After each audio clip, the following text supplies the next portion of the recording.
O pessoal do canal, Patrícia, vai começar a ficar bravo comigo, porque eu faço uma capa onde eu falo que a casa de 200 mil não é 200 mil. Mas eu preciso fazer um disclaimer antes, que é o seguinte. Essa casa aqui que vocês estão vendo, ela não custa 200 mil. 200 mil que eu quis dizer é só pra gente citar um exemplo, tá? Genérico, que a casa de 200 mil não custa 200 mil. Você me ajuda a explicar isso, Patrícia? Ajudo. Então tá bom. Então a gente tá começando novo pra vocês agora.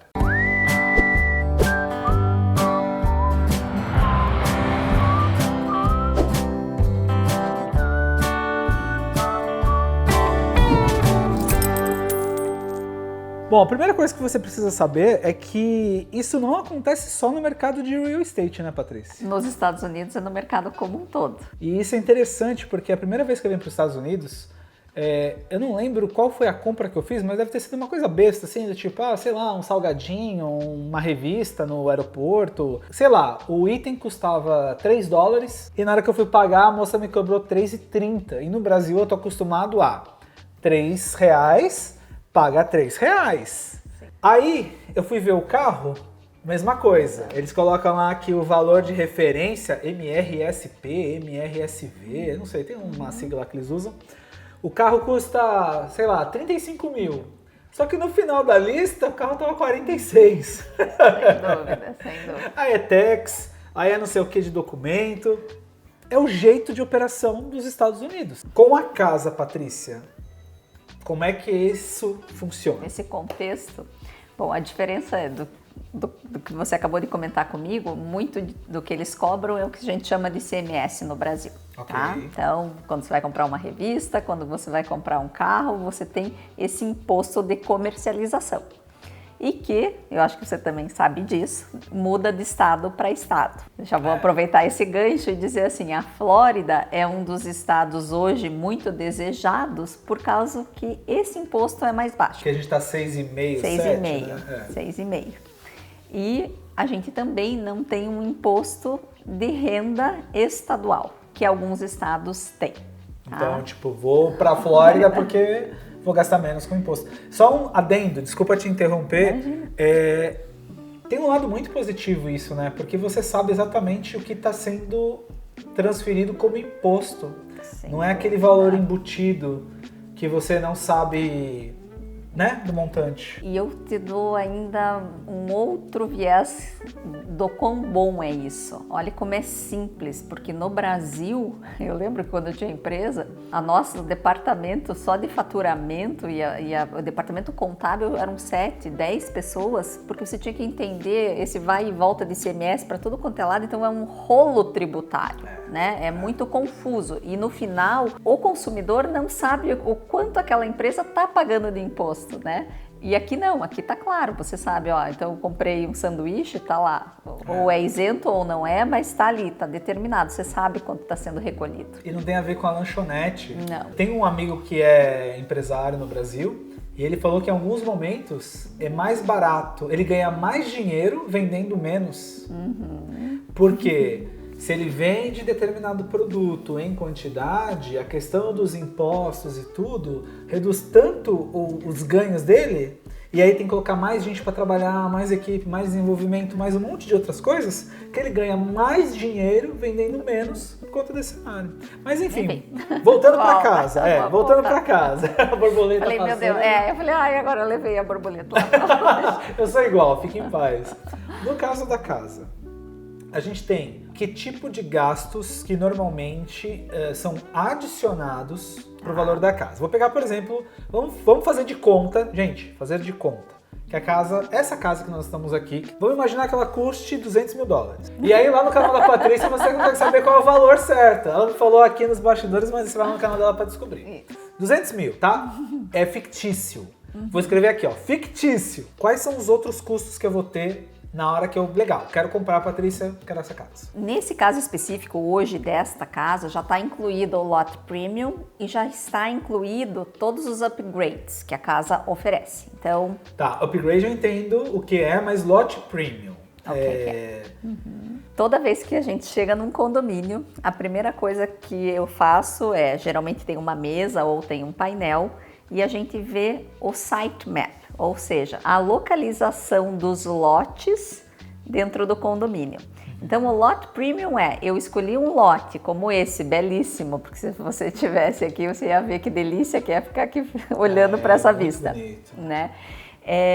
Certamente esse lote é um lote muito mais caro do que um lote mais para o final sem uma vista, tá? Então é o valor que você vai pagar no terreno onde essa casa será construída. Ou seja, é a mesma planta, é a mesma casa, é a mesma experiência da porta para dentro, mas da porta para fora pode mudar completamente porque é a posição que ele está dentro do condomínio. Correto. Ok, perfeito. Se você tem vista, se você não tem vista, se você tem vizinho lateral ou não. Sempre como eles vão subdividindo, né, o condomínio nos lotes, a gente chama de plat, você vai cortando esse terreno, às vezes você fica com uma lateral um pouco maior, então esse terreno pode valer um pouquinho mais. Eu não tenho um vizinho porque eu estou numa esquina. Enfim, tem várias posições que esse lote pode ter. E tudo isso interfere no valor. Eu não vou te perguntar a média, porque isso pode ser muito variável, né? Vai ser muito variável. Veja, no passado não tinham lotes que não se cobrava. Hoje, assim, o mínimo que eu vejo são $5.000 por um lote. O máximo que eu já vi dentro de um condomínio, 150, $200.000. Só o lote? Só o lote. Ou seja, só o terreno. Então, nesse caso, fictício, a casa de 200, mais o terreno de 200, a casa já se transformaria em 400. Isso. Perfeito. Que mais? Legal. Comprei o lote. Upgrades, beleza. Aí muito similar a, sei lá, um outro mercado que carro, por exemplo.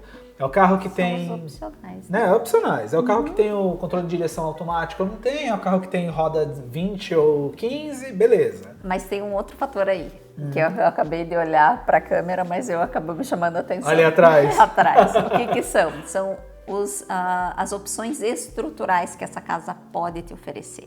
Por que isso? Porque, por exemplo, nesse exemplo, eu tenho 1, 2, tenho 3, 4 janelas numa parede. Eles podem oferecer essa casa com apenas 2 janelas, só aquelas lá. Ou não oferecer aquela 4ª janela. Eu tenho essa opção de escolher. Tá? A mesma coisa acontece, por exemplo, no quarto. Então, a mesma coisa a questão do chuveiro. Por exemplo, se essa casa tem escada, um dos opcionais estruturais que você pode escolher é se essa escada vai ser vazada, aberta, ou se vai ser uma meia parede. Tá? Às vezes tem casas que possibilitam ter uma 3ª vaga de garagem. Isso também é uma opção estrutural. E tudo isso tem que ser feito antes. E você paga por isso, tá? Mas não é assim, ai Patrícia, eu queria tanto que essa parede fosse 2 metros lá para trás. Não. Se não está nas opções estruturais da construtora, não é feito. Assista um vídeo que eu fiz com a Patrícia muito legal sobre casas customizadas versus casas padronizadas versus... Isso aí vai ajudar muito nessa linha aí de desenvolvimento. Que mais? Tem uma coisa que a gente veio conversando no carro quando a gente estava vindo para cá, que é a questão dos closing costs, que é o pagamento na hora do fechamento. Quais são os valores que eu tenho que deixar no radar? Então, aí é uma questão assim, eu sou sempre muito conservadora com os meus clientes. O que eu quero dizer com sendo conservadora? Eu prefiro falar um valor maior para esse cliente, para que ele esteja preparado para esse desembolso, porque a gente entende toda essa questão de transferência de valores, de dólar, de câmbio, disso e daquilo, mas para que eles entendam que esse custo vai acontecer, tá? Eu hoje considero entre 7% e 8% do valor do imóvel, tá? E o que compõe isso? Então, compõe desde os impostos de transferência, porque hoje pertence para a construtora, amanhã vai pertencer a mim. Então, existe um imposto de transferência. Existe um seguro que a gente paga para ter a escritura livre e desimpedida de qualquer ônus. Tá? Então, e se essa casa é financiada, a construtora paga a maior parte desse seguro para mim, só que eu tenho que pagar esse seguro pro banco, porque o banco tem um interesse, o collateral dele, né, a garantia dele é a casa, então ele também tem que estar segurado. O que mais que a gente paga? A gente paga todos os honorários do cartório. O cartório vai elaborar toda essa documentação. O que ele vai fazer? Ele vai fazer pesquisa se não tem nenhum ônus na casa, ele vai fazer o survey, né? Ou às vezes a construtora já entrega, que é você trazer um topógrafo e entender quais são as dimensões e os limites do teu terreno. Você vai ter o que mais que está incluído dentro desse seguro.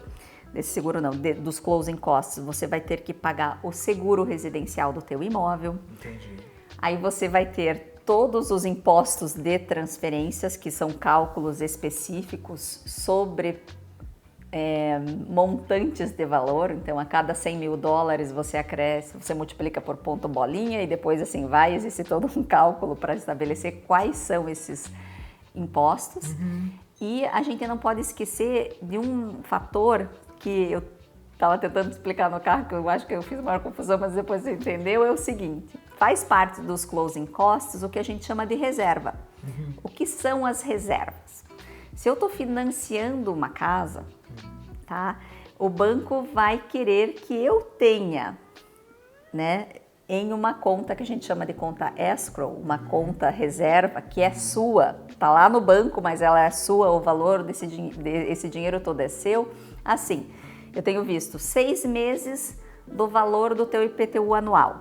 Ok. Tá? Então ele pega a projeção do IPTU, divide por 12, ele já pega de você 6 meses desse valor. Para garantir o pagamento do IPTU. Do IPTU. Ele pega o teu seguro residencial, divide por 12 e às vezes pega 3 meses disso. E essa reserva fica, novamente, atrelado ao teu financiamento lá. Por quê? Porque na hora dele pagar o IPTU, né, depende do momento que você compra essa casa, o IPTU aqui é pago em novembro de cada ano. Entendi. Ele já vai ter aquele valor. Então, se você está comprando hoje em agosto, em novembro ele vai ter que pagar esse IPTU. Então, você já deu 6 meses, ele já tem o valor suficiente para quitar esse IPTU. E isso é super interessante, tá? Por quê? Porque quando você compra um imóvel financiado, você não se preocupa em pagar o seu IPTU e nem o seu seguro. Porém, as pessoas não podem esquecer de pagar a taxa de condomínio. Entendi. Então, resumindo, se eu compro essa casa... Uma casa de 500 com terreno de 25. Ok. 525. Aí eu vou ter os closing costs e ele é extra, porque é o que você está explicando, por exemplo, esse depósito, né, esse valor dessa conta corrente, ele é nada mais do que o meu IPTU antecipado, mas ele não é, é minha responsabilidade. Na verdade, o que o banco só está fazendo ele está me cobrando antes para me garantir, para garantir que vai acontecer o pagamento. Né? E até para que a tua parcela não altere, porque a gente tem que sempre lembrar o seguinte, né? O que compõe o valor da parcela mensal de financiamento? Ele é composto do quê? Do principal, dos juros, 1/12 do teu IPTU e 1/12 do seguro residencial. Tá? Então, quando você já tem essa reserva, você já está compensando isso, porque a gente sempre tem que lembrar do período que você compra esse imóvel. Por isso que você falou sobre o financiamento antes, eu até fiquei pensando, mas não faz parte do financiamento porque é um valor adicional, mas na verdade faz parte porque ele está contido, o meu plano de financiamento já está prevendo... esse pagamento. Vocês entenderam? Tá. E a gente tem que tomar cuidado, sabe, Rodrigo? Porque é uma informação bem importante, é um desembolso de valor também importante, porque quando a gente fala de 7% do valor de um imóvel, vamos usar o nosso exemplo dos 500. Digamos que a gente esteja falando de um imóvel de 500 mil no valor total. São mais 35 mil dólares. Tá? Então, se você está dando 20% de entrada, eu preciso dos 20, são 100 mil, mas eu vou precisar de mais 35 mil para fazer frente a essa compra. Né? Então, já sobe um pouco esse número. Sobe muito, que aí a gente tem a questão do real, aí tem vezes 5, então é importante ter no radar todo esse formato, né? Porque senão... Mas eu tenho uma boa notícia. Qual é? Se você está comprando à vista, esse valor é muito pequeno. Ah, é? Muito pequeno. porque cai completamente todos os números. A dinâmica é muito menor dessa transação, ela vai sofrer todas as etapas, mas é muito menor. E o valor, assim, por exemplo, eu posso te dar números fixos, por exemplo, $1.200, depende do valor do imóvel, $5.000, no máximo $10.000. Nossa, uma diferença realmente considerável. Considerável, porque você não tem, só para entender, né? O grande volume ali é toda a parte da transação do banco. Ali vai bastante recurso, né? E que faz parte, que ok, eles têm que ser remunerados por isso, tem N fatores, porque você vai ter um appraisal, você vai ter N outras coisas que o banco exige, que quando você compra à vista, não necessariamente você precise ou queira. É basicamente risco, né? É do tipo, eu tenho muito risco para esse processo, porque no fundo, se a gente simplificasse, o banco nada mais é do que o cara que te empresta o dinheiro e fala assim, tá, você quer essa casa? Então tá, então eu compro essa casa para você e você vai me pagando, né? E depois no final essa casa vai ser sua, depois você terminar de me pagar. Só que o seu risco é muito grande, ou o seu risco é menor, aí vai... E assim, hoje em dia, no passado existiam bancos comerciais que faziam financiamento direto para o cliente. Então, nesse sentido, os custos eram um pouco menor porque é um funcionário do banco que está trabalhando para o banco para fazer o financiamento. Ele já é remunerado normalmente pelo banco. Quando a gente fala de um financiamento para estrangeiro, geralmente a gente precisa de mortgage brokers. E essas pessoas precisam ser remuneradas porque elas fazem um trabalho fenomenal nos bastidores. E essa remuneração está também incluída nos closing costs. Muito legal, Patrícia. Só mais um detalhe. Por favor. Que eu vou lembrando. É o seguinte, o que é importante ressaltar? Quando o cliente está comprando um imóvel, não é ele quem nos paga a comissão diretamente, tá? Né? Eu falo porque não é ele diretamente que paga, porque quando você vai olhar esse documento que é o alta, a saída do recurso para pagar o corretor sai do vendedor. É lógico que ele está embutido no preço da casa, então eu não posso dizer que não é o cliente que me paga. Mas na hora de tirar do bolso, não sai do bolso do comprador e sai sim do bolso do vendedor. Olha aí. Tá bom? Pegaram? Vejam lá o vídeo, por favor, da Patrícia sobre essa questão aí do formulário, do extrato, que eu acho que é bem interessante para quem precisa comprar uma casa. Faz muita diferença ter conhecimento e saber o que está fazendo, sabe? Assim, enfim. Visitem lá os vídeos também da Patrícia Schreiber. A gente falou aí nas últimas semanas sobre uma casa com uma planta muito maluca, falamos sobre casas customizáveis, falamos sobre Baldwin Park e tem coisa nova chegando aí pra vocês em breve. Aguenta aí. Obrigado, Patrícia, mais uma vez. Obrigada a você. Tchau. Tchau, tchau.